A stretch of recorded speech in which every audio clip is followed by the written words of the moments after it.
They said it like it was a flaw, like something that needed to be fixed, like a crack in a wall, like a mistake in the design. You're too sensitive. Have you ever heard those words? Have you ever cried at a commercial and felt embarrassed about it? Have you ever felt someone else's pain so deeply kept you up at night? Have you ever been told to toughen up, man up, get over it, stop being so emotional? This is the story of a boy named Noah, who spent 20 years trying to become less. And what happened when he finally stopped?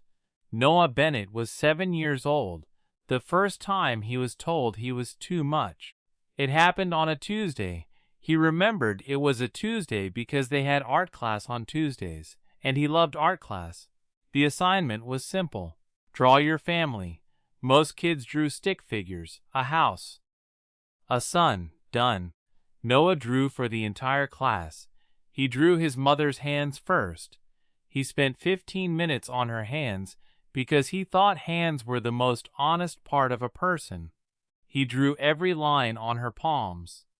The way her fingers curled when she held a coffee cup. The small scar on her left thumb from the garden.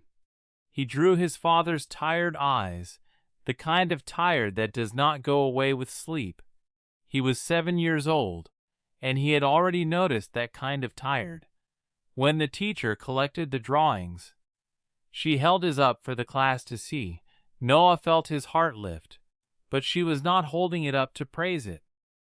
"This took too long," she said. "Noah gets too caught up in feelings. We need to learn to finish on time." The class moved on. But Noah did not move on. He sat there looking at his drawing in the pile and felt something shift inside him, like a small door closing. He did not cry in class. He waited until he got home, and then he cried in the bathroom with the door locked. That was the day 7-year-old Noah Bennett decided that feeling things too deeply was a problem that needed to be solved. Sa za da fon, and sa za da son. He spent the next decade trying to become the right size. In middle school, his best friend's dog died. Noah cried harder than his friend did. His friend's older brother laughed at him. "Dude, it's a dog. What's wrong with you?" Nothing was wrong with him. He had just loved that dog. He had loved the way it ran to the door every time he visited, the way it put its head in his lap when he was sad, as if it somehow always knew. But he learned to say, "I'm fine," and look at the floor and wait for the feelings to pass. In high school, he quit the school play. He had gotten the lead. He had been so excited he called his mother from the parking lot. But then someone in the hallway said, "Only sensitive guys do theater." And they said, "Sensitive the way you say a dirty word." He quit the next day, told the director he had a scheduling conflict. He did not have a scheduling conflict. He had a heart that was tired of being mocked for feeling things. He started going to the gym, not for health, to build a harder outside, to make himself look like someone who did not feel things. He stopped drawing.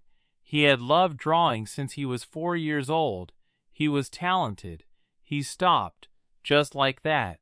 He learned to use laughter instead of tears. He learned to change the subject when things got deep. He learned to be the guy who always had a joke. And by the time he was 18, he had become very good at being someone else. No one called him too sensitive anymore. And he had never been lonelier in his life. Das Minds. He was 27 when it all fell apart. He had a good job, a marketing firm in Chicago. He was good at it.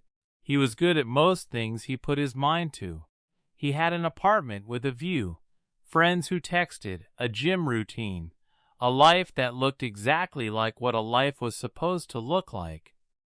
And one Sunday morning, he was sitting on his couch eating cereal watching nothing in particular on television, and he thought, "I do not feel anything, not happy, not sad, not excited, not even bored in an interesting way. Just Nothing. He had spent so many years turning down the volume on the parts of himself that felt too much that he had turned down everything. He looked around his apartment, the clean white walls. No drawings, no art, nothing personal on the surfaces. A showroom that a person happened to sleep in. He thought about the drawing he had made when he was 7, his mother's hands, his father's tired eyes. He thought, when was the last time I really looked at something the way I looked at things when I was 7? When was the last time anything made me feel something real? He put the cereal bowl down, sat back, and for the first time in 20 years, he let himself admit it. He had not fixed himself, he had just buried himself, and the person underneath was still there, waiting, very, very quietly waiting to be let out. He called his mother. He had not called her just to talk in years, birthdays, holidays, the usual checkpoints, but not just to talk. She picked up on the second ring, the way she always had, the way she always would, as if some part of her was always waiting for his name to appear on the screen. Noah? Just his name, just the way she said it. Like it was the best word she knew, and that was all it took. He started crying before he could say anything, 27 years old, sitting on his couch in Chicago, crying. And his mother, who had watched her son become quieter and quieter over 20 years, who had seen the drawing stop and the laughter start and had known, the way mothers always know, that something was wrong, just said, "I know, baby. I know. I never wanted you to be less. I always thought the way you felt things was the most beautiful thing about you. I just did not know how to protect it." There are sentences that rearrange things inside you. That was one of them. I never wanted you to be less. He sat with those words for a long time, while his mother stayed on the phone, not talking, just being there the way she had always been there, the way he had stopped letting her. Shahzad Raza Dashti. The next day, he went to an art supply store. He had not been in one since he was a teenager. The smell hit him before anything else. Paper and graphite and possibility. He stood in the aisle holding a sketchbook and felt something move in his chest that he had not felt in so long. Haze had forgotten it had a name. Longing. He bought the sketchbook and a set of pencils and went home. He sat at his kitchen table for 40 minutes before he drew anything. The blank page felt enormous. It felt like a test he was afraid to take. And then, slowly, he started drawing his mother's hands. He did not have a photograph in front of him. He drew from 20 years of memory. The lines on her palms, the way her fingers curled, the scar on her left thumb. He remembered every detail, because the boy who noticed everything had never actually gone away. He had just been waiting. He drew for 3 hours. He forgot to eat dinner. He forgot to check his phone. When he finally looked up, it was midnight, and he had filled 11 pages. He looked at the drawings and thought, there I am. There I actually am. Sahad Pinman. Here is what nobody told Noah Bennett. Sensitivity is not weakness. Sensitivity is the ability to receive the world at full volume when everyone else has their headphones in. It is the thing that makes a teacher notice that a student has not spoken in 3 days. It is the thing that makes a nurse sit with a patient an extra 20 minutes because something felt not quite right. It is the thing that makes an artist spend 15 minutes on a pair of hands, because hands are the most honest part of a person. The people who changed things, really changed things, were almost never the loudest people in the room. They were the ones who felt everything, and could not look away, and refused to pretend it did not matter. Noah had spent 20 years treating his greatest gift as his deepest shame. He had sharpened it down to nothing, because someone once told him it was too sharp, and all along, it was the exact right size. It was always exactly the right size. He did not quit his job and become a famous artist overnight.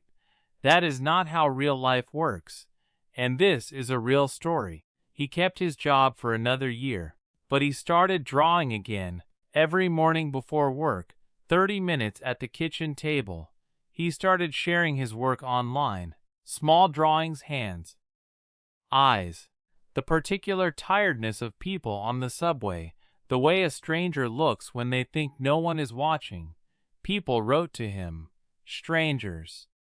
This is exactly how I feel, and I did not know how to show it. I showed this to my dad, and he cried, "How do you draw something I have never seen, but always known?" He read those messages and understood something. All those years he had felt too much. He had actually been feeling for other people too. He had been carrying feelings that belonged to everyone. And the art was how he could finally give them back. He kept drawing. He got better. He got braver. He drew the picture of his mother's hands, the one from memory. He framed it and mailed it to her. She called him when it arrived. She could not speak for a full minute, neither could he. Some silences say more than words ever could. And a boy who grew up feeling everything had always known that. If you were ever told you were too sensitive, I want to say something to you, not to the person you became to survive it, to you, the real one, the one you have been keeping quiet.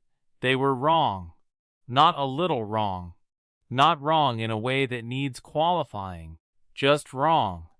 The world does not need fewer people who feel things. The world is desperate for more of them. Every act of kindness you have ever seen came from someone who felt things. Every piece of art that ever broke you open came from someone who felt things. Every person who ever sat with you in your worst moment was someone who felt things. Sensitivity is not a crack in the wall. It is how the light gets in. You did not need to be fixed. You never needed to be fixed. You needed someone to say it is not a flaw, this is a gift, and the world will be better because you refuse to throw it away.